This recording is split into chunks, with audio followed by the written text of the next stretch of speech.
Paundraka Basudewa adalah seorang raja yang muncul di Bhagavata Purana. Dia adalah raja kerajaan Pundra, sekutu Jarasandha Raja Magadha. Dia adalah musuh utama Sri Krishna. Paundraka adalah putra raja Fridasarma dan Ratu Srutadewa. Srutadewa adalah saudara perempuan Basudewa, ayah Sri Krishna.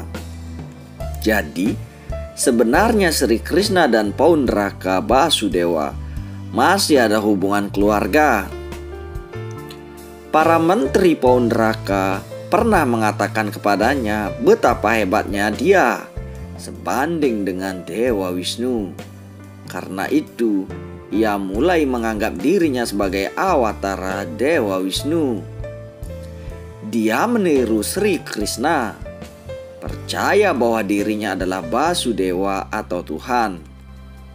Akan tetapi, karena orang sudah percaya bahwa Sri Krishna adalah awatara Dewa Wisnu, ia memutuskan untuk membunuh Sri Krishna dan membuktikan bahwa ia adalah Basudewa yang sebenarnya.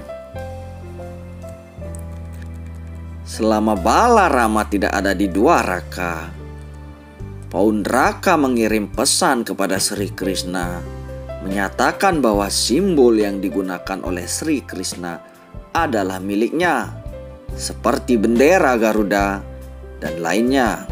Dia menyatakan bahwa dia adalah Basudewa yang sebenarnya dan bukan Sri Krishna yang merupakan awatara Wisnu yang asli.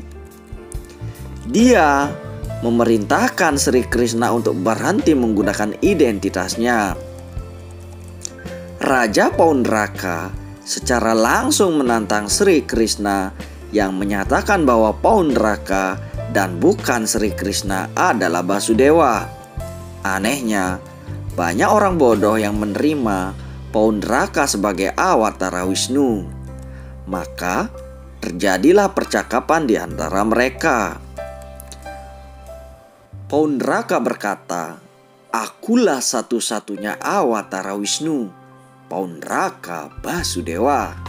Tidak ada orang yang dapat menandingi saya. Saya telah turun sebagai Raja Paundraka, menolong jiwa-jiwa yang tertindas dengan belas kasihan tanpa sebab yang tak terbatas." Krishna membalas celotehan Paundraka. "Anda harus melepaskan posisi Anda. Wahai si peniru, tolong serahkan semua simbol Basudewa yang telah Anda salah gunakan. Dan setelah melepaskan posisi ini, datang dan serahkan padaku. Jika karena kelancanganmu yang kasar, engkau tidak memperdulikan kata-kataku, maka aku menantangmu untuk bertarung.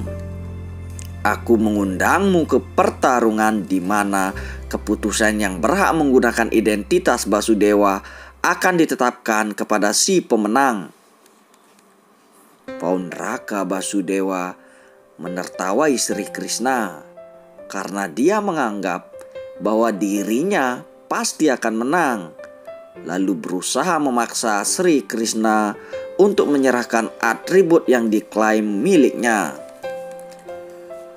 Krishna lalu menjawab, "Aku tidak akan pernah melepaskan simbol Basudewa, terutama cakra sudarsanaku.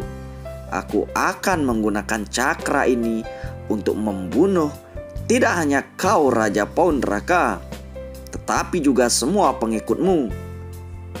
Aku akan menghancurkan Paundraka yang merupakan orang yang bodoh, curang dan penipu." Kemudian Sri Krishna mengobarkan perang melawan Paundraka dan akan membunuhnya. Tanpa menunggu lebih lama lagi, Sri Krishna segera mulai memanggil cakra sudarsananya untuk menghukum Paundraka yang bodoh. Pada saat ini Sri Krishna berkata kepada Paundraka, "Paundraka, kamu meminta aku untuk melepaskan simbol Sri Wisnu, khususnya cakra sudarsanaku. Sekarang aku akan menyerahkannya kepadamu. Hati-hati, kamu secara salah menyatakan dirimu sebagai Basudewa dan meniru diriku. Oleh karena itu, tidak ada orang yang lebih bodoh dari Anda.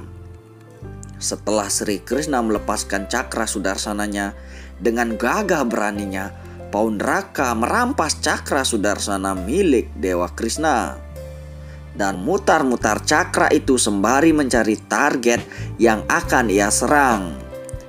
Krishna melanjutkan, "Sekarang Paundraka, aku akan memaksamu untuk menarik pernyataan palsumu. Kamu ingin aku menyerah kepadamu, bukan? Sekarang ini adalah kesempatanmu. Sekarang kita akan berperang, dan jika aku kalah dan kamu menang, aku akan pasti berserah kepadamu." Seketika petir menyambar dan cakra sudarsana itu dirasakan semakin berat hingga Paundraka Basudewa tidak sanggup menahannya. Dan akhirnya cakra sudarsana Sri Krishna menenggelamkan Paundraka hingga tertelan ke dalam tanah yang dalam. Sebelum menghembuskan nafasnya, Paundraka melihat sosok dengan 4 lengan yang memegang busur panah, gada, pedang, dan cakra. Setelah itu, sang peniru menutup matanya dalam bayang-bayang Basudewa yang asli. Rasa takut selalu berasal dari dalam hati manusia itu sendiri. Terkadang, ketakutan akan kehilangan kekayaan. Terkadang ketakutan dipermalukan. Terkadang takut terpisah dari mereka yang kau sayangi. Karena itulah, ketakutan saat ini sepertinya normal untuk semua orang. Pernahkah kau pikirkan itu? Apakah keadaan atau hal-hal yang menjadi penyebab rasa takut adalah juga akar dari kedukaan? Tidak. Tidak ada hal yang seperti itu. Dan pengalaman semua orang menunjukkan bahwa memiliki rasa takut tidak menyelesaikan masalah di masa depan. Rasa takut hanyalah imajinasi dari kedukaan yang akan datang. Itu tidak ada hubungannya dengan hal apapun juga. Meski sudah mengetahui rasa takut tidak lain hanyalah sebuah imajinasi, apa sulit untuk lepas darinya dan hidup di dunia ini tanpa rasa takut? Coba kau pikirkan itu.